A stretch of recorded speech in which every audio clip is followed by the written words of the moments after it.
US president ने एक statement दिया है कि जो भी देश इस्लामिक रिपब्लिक ऑफ ईरान के साथ ट्रेड कर रहा है उस पर 25% टैरिफ लगाया जाएगा। इसमें पहली बात तो ये क्लियर नहीं है कि ये जैसे भारत के ऊपर ऑलरेडी 50% टैरिफ है जो पहले 10% हुआ करता था, तो ये क्लियर नहीं है कि ये 50% के ऊपर 25% लगाया जाएगा या एक जनरल स्टेटमेंट दिया गया है। पर जहां तक नंबर्स की बात करें तो यूएस में जैसे टैरिफ 50% कर दिया गया, उसके बावजूद हमने देखा कि ट्रेड इफेक्ट नहीं हुआ, हमारा एक्सपोर्ट वॉल्यूम गिरा नहीं, क्योंकि जो इंडियन चावल है वो इतना इजीली रिप्लेसेबल नहीं है और वो लोगों के टेस्ट के अंदर और लोगों के कुजीन के अंदर इम्बेड हो चुका है, तो इसको चेंज करना इतना आसान नहीं है। और कोई भी एक जो एवरेज कंज्यूमर यूएस के अंदर है वो चावल के ऊपर जो खर्चा करता है वो उसकी टोटल खाने के खर्चे के लिए बहुत एक छोटा मात्रा है।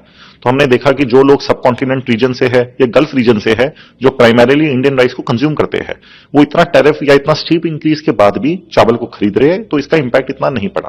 तो अगर ये 50% के ऊपर भी 25% लगाया जाएगा तो हमें अपेक्षा है कि इसका ज्यादा इंपैक्ट इंडियन एक्सपोर्ट्स के ऊपर नहीं होगा। पर जहां तक ईरान की बात करें तो ईरान भारत के लिए दूसरी सबसे बड़ी इस दुनिया के अंदर मार्केट है।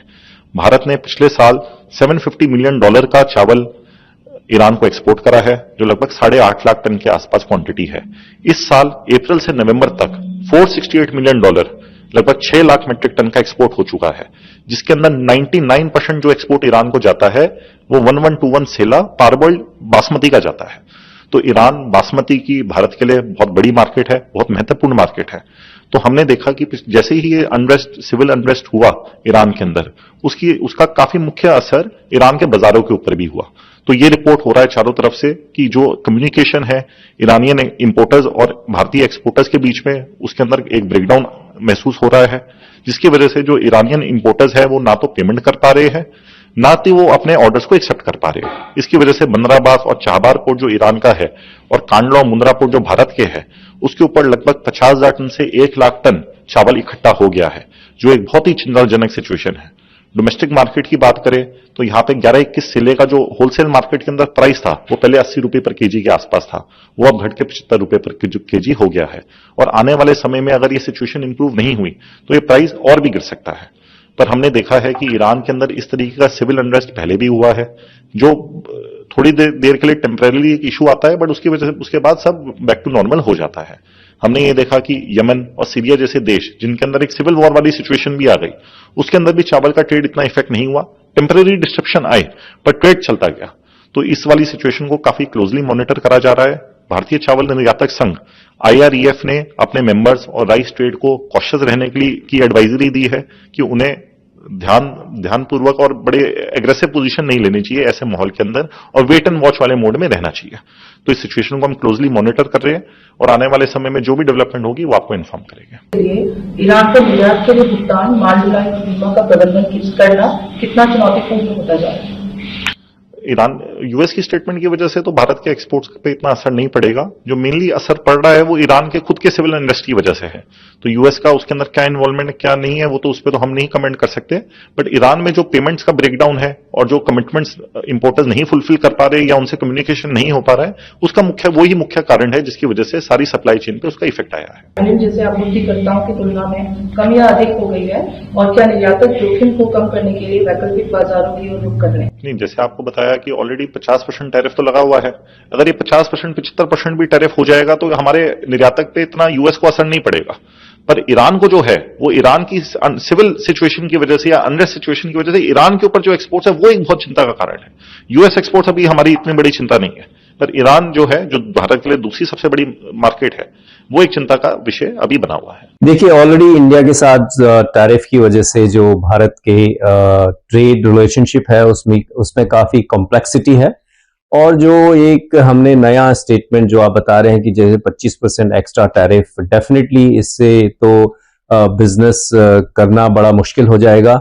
इससे हमारे एक्सपोर्ट्स कॉम्पिटिटिव नहीं रहेंगे, और यूएस के साथ जो हम ऑलरेडी व्यापार कर रहे हैं उसमें ऑलरेडी बहुत सारी कॉम्प्लेक्सिटीज टैरिफ की वजह से हैं। ये फर्दर जो है हमारे परेशानियों को जरूर बढ़ा सकता है। क्या इस फरमान के बाद भारत पर 50% से बढ़कर 75% टैरिफ हो जाएगा? देखिए, ये तो अभी एग्जीक्यूटिव ऑर्डर्स हमने देखे नहीं है, हमें इसकी डिटेल्स भी नहीं पता है, बट डेफिनेटली अगर इस पे विश्वास करा जाए तो अगर 75% टैरिफ अगर किसी देश पे लगता है तो आप उसमें व्यापार करना एक नामुमकिन सा हो जाता है। और मैं समझता हूं कि गवर्नमेंट डेफिनेटली इसके जो अपने डिप्लोमेटिक चैनल्स हैं इनके थ्रू उसमें बातचीत चल रही है और जल्दी हम उम्मीद करते हैं इसका हल निकलेगा। जिस तरीके से ट्रंप ने जो कहा है, क्या मानते हैं सर आप? देखिए, ये एक ग्लोबल ट्रेड में नेगोशिएशन की टेक्निक्स भी होती हैं कई बार, but I am not too sure कि उन्होंने किस लिए कहा। लेकिन ये सबको पता है कि अगर 75% टैरिफ अगर किसी भी देश में लग जाता है तो उसके बाद उस में व्यापार करना बड़ा मुश्किल होता है। हालांकि हमने कल सुना कि जो नए अमेरिकन राजदूत आए हैं दिल्ली में, सर्जियो गौर, उनका स्टेटमेंट बहुत ही पॉजिटिव था और उनका कहना था कि इंडिया उनके लिए सबसे इम्पोर्टेंट पार्टनर है और हमें उम्मीद है कि जो ये ट्रेड रिलेशनशिप यूएस के साथ अभी जो कॉम्प्लेक्सिटीज आई हैं उसमें जल्द ही बहुत अच्छा सुधार होगा। इसमें भारत को काफी असर पड़ेगा। देखिए, एक्सपोर्ट्स में अगर ये बिलीव किया जाए कि 75% अगर टैरिफ है तो डेफिनेटली हमारे एक्सपोर्ट्स में फर्क पड़ेगा, स्पेशली जो टेक्सटाइल है, जेम्स एंड ज्वेलरी है, इंजीनियरिंग गुड्स हैं, ऑटोमोबाइल्स हैं, इन सब में काफी फर्क पड़ेगा और इससे तो सस्टेनेबल रह नहीं सकता एक्सपोर्ट्स इससे। क्या मानते हैं सर आप? हम अभी जो इसमें प्रतिक्रिया सिर्फ इतनी दे सकते हैं कि अभी हमने इसके कोई ऑर्डर को नहीं पढ़ा है, लेकिन अगर इस पे विश्वास किया जाए तो डेफिनेटली यूएस के साथ 75% टैरिफ के साथ व्यापार करना तो बड़ा मुश्किल रहेगा। बट मैं समझता हूं कि इसका जल्द ही कोई न कोई हल गवर्नमेंट निकालेगी और दोनों देशों को आपस में बातचीत करके जरूर इसका समस्या का हल निकलेगा।